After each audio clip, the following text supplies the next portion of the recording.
Hey guys, today we're changing the front ball joints on this 2010 Chrysler Town and Country. This will be the same as the Dodge Grand Caravan. If this video is helpful, can you smash that thumbs up button and leave a comment down below for the YouTube algorithm? Really helps out a lot. First thing that we're going to do is break loose our lug nuts, elevate our vehicle on one side, and then take our wheel off. If you're not sure if your ball joints are bad or not, get under here and wiggle your tire. You can see that moving right there. That ball joint is trashed. Now you're going to use an 1.25 inch socket here to break loose the transaxle nut right here. Next, you'll need to break the transaxle loose from the hub here. Mine came apart really easily. If yours does not, then you'll want to get a punch like this and use that to break it free. Pound on the end with a hammer like that. If you actually use a hammer and pound on the end of this here, you can end up mushrooming this out and then your nut won't thread back on there. We're going to use a 21mm wrench and a 21mm socket to break loose this nut and bolt and this nut and bolt right here. You might have to smack these bolts with a hammer to get these bolts out. After this breaks loose and falls down here, you're going to push your CV axle out of the hub and get your hub free from the CV axle. I am taking these out of here to give myself a little bit more room as this flops down.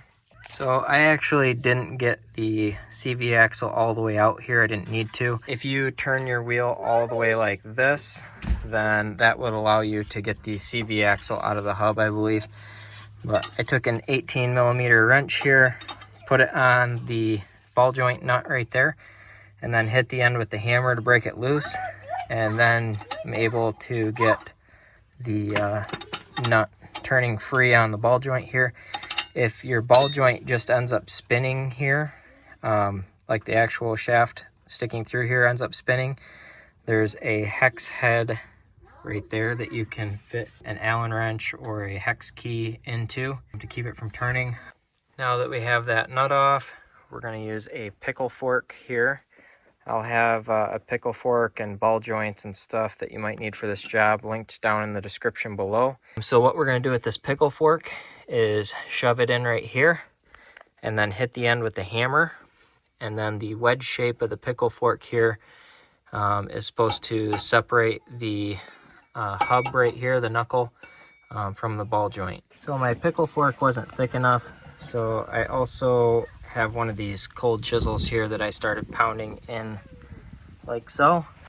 Okay, the pickle fork was not really getting the job done for me, so what I did is stuck a block of wood here underneath the rotor. This is a 4x6, and then I took a punch here and a socket and an extension. I stuck it down in the ball joint like that, and then just whacked it with the hammer really hard, and it popped it loose. I've got the hub here up on a jack stand to kind of keep it out of the way a bit. So what we're going to do is take a 4.5 inch angle grinder and cut this, the top of the ball joint right off. This is how you set up the ball joint press here. You get the cup that fits around the bottom of the ball joint, which in my case was the biggest one. And then you get one of these pressing discs here, put it in the bottom of the press where it fits in, and then put the cup over top of it where it sets on there like that, and then screw the shaft here down until it starts pressing on the top of the ball joint here, and you're just going to keep twisting and twisting until this ball joint pops loose and pops out. Sometimes these have snap rings in here that hold them from coming out, which is the style that I bought because I like those for a little bit extra security. But in my case here, these ones look like they're just pressed in, so we're just going to start pressing them out. Once you get enough pressure on there, it just presses right out just like that until it falls right out. Now you want to clean the inside of this ring as best as you possibly can. Like a wire brush or something might not be a bad idea. Just get all this grit and crap out of here. This is how we're going to set the press up to push the ball joint back into the control arm.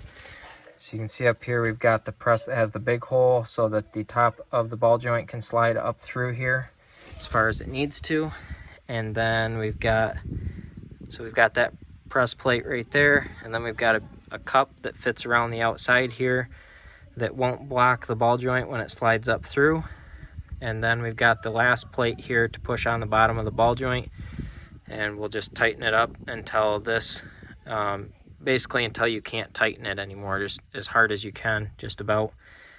You want this right here, the bottom of the ball joint, or this face of the ball joint right here, to be pressed up tight to the face of this control arm here. One thing I should also mention is that if you can't fit the ball joint in here between the ground and your control arm, just jack your vehicle up higher. You'll have to adjust your hub here, but it'll work.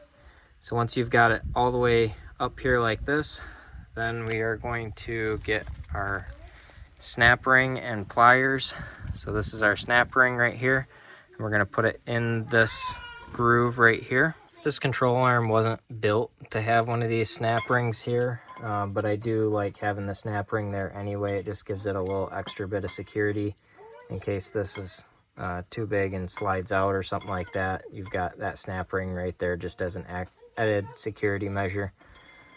But if you found that like this was really loose and you pushed this ball joint up in here like by hand or just tapped it in with a hammer or something like that, there's a good chance that this might not be tight enough. You could try putting a little tack weld here or something if you want. I've done that in the past with junk vehicles, but for the most part, you want this to be, when you press this in, you want to really have to push hard on the press to get this to go in to make sure that it's not going to slide out.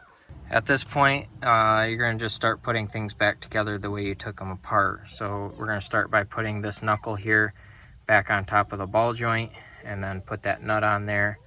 And this one has a pin that can go through that nut with the kernels on it.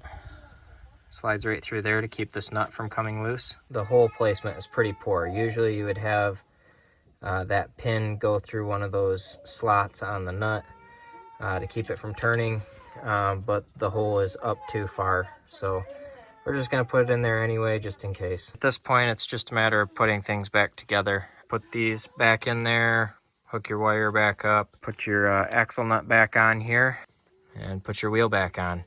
You can put some anti-seize on this stuff if you want. I usually like to. It makes it easier if you do something else that you need to take it apart next time. One important thing to note is that this could change your alignment, and it's pretty important that you do an alignment after you do this. So you want to do both sides at the same time if possible, and then get an alignment done or do an alignment yourself with a tape measure. Either way, just make sure you do an alignment so that you're not wearing your tires out prematurely. That's about it. So if this video is helpful, can you smash that thumbs up button? Leave a comment down below for the YouTube algorithm. Really helps me out a lot. Thank you for watching, and have a good one.